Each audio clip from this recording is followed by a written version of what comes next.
Top. Before Buffalo police rushed to Top's Friendly Market Saturday, there was Aaron Slater, the security guard, killed as he served and protected.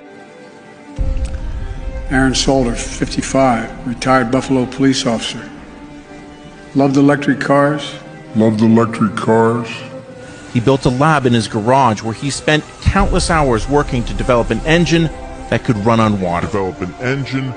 It's not running off of gas fumes? No, there's no gas fumes. I can't tell you how I use it. I do have a patent pending. A local inventor has discovered a way, hear this, to use water to run your car.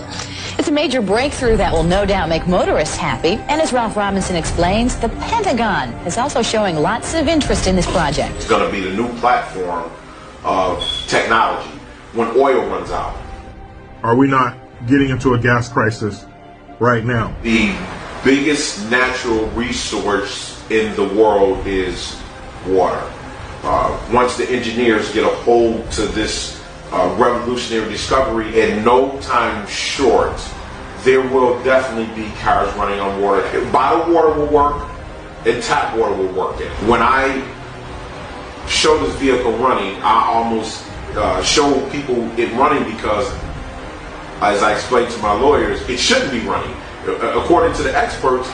Well, folks, you heard it yourself from the mouth of Aaron Slater's AWS Hydrogen Alternative Energy System.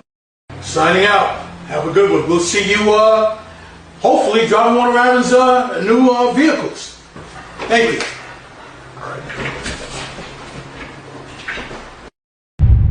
Damon John gave me a call, and he told me that he saw that my dad was in a couple photos with him, not physically, but with him at a seminar. And I said, yes, my dad's a big fan of yours. We watched Shark Tank, and, he was an inventor. He had an idea, and, we were just talking, and he was telling me, how sorry he was about what happened and how his heart goes out to us. And, he just was asking me what I could use at this time. And I explained to him a little bit about what was going on with the funeral. And he told me that he wouldn't have a problem doing that someone would be in touch. Towards the end of the conversation, he said, in the future, if you guys need anything, don't hesitate to reach back out to me and give me a call, because I'm here for you. So, it was a real good conversation. And the reason I'm bringing him up is because there's a connection between him and a man named Stanley Myers.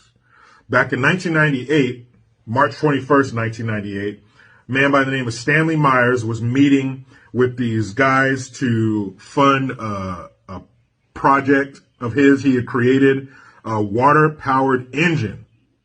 And he started creating this engine back in 1975, right around the time of the Great Gas Crunch, the gas crisis. I don't care if you use rainwater, well water, city water, ocean water. If you don't have any fresh water, go ahead and use snow. If you don't have any snow available to you, they use salt water because there's no adverse effect to the fuel cell. Myers started working on this project 4 years ago. He's not a scientist. He isn't even a chemist. In fact, he never graduated from college. Myers was determined, he says, to design something to protect this country from oil embargoes. And we have calculated that if we take the dune buggy from Los Angeles to New York, we would roughly use 22 gallons of water.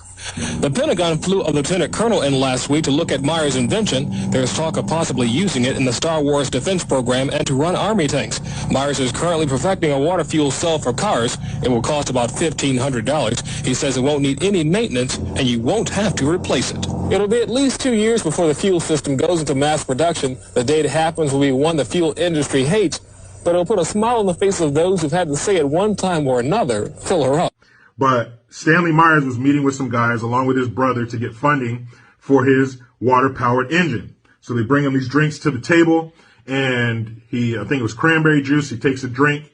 He immediately stands up, starts grabbing his neck. He says, "They poisoned me."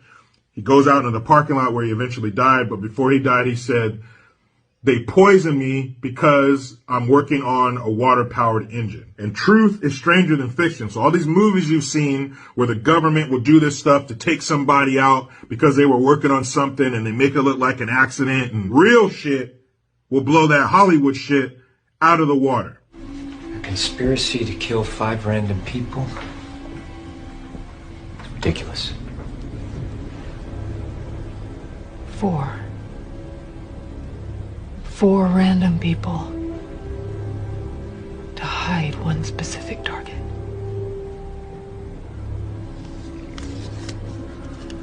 We see that big oil can buy the politicians who regulate it, have the military pledge allegiance to its interests, be shielded from pollution restrictions, leech off U.S. tax dollars, control mass media, crush alternative energy, and avert punishment for all of the crimes it commits.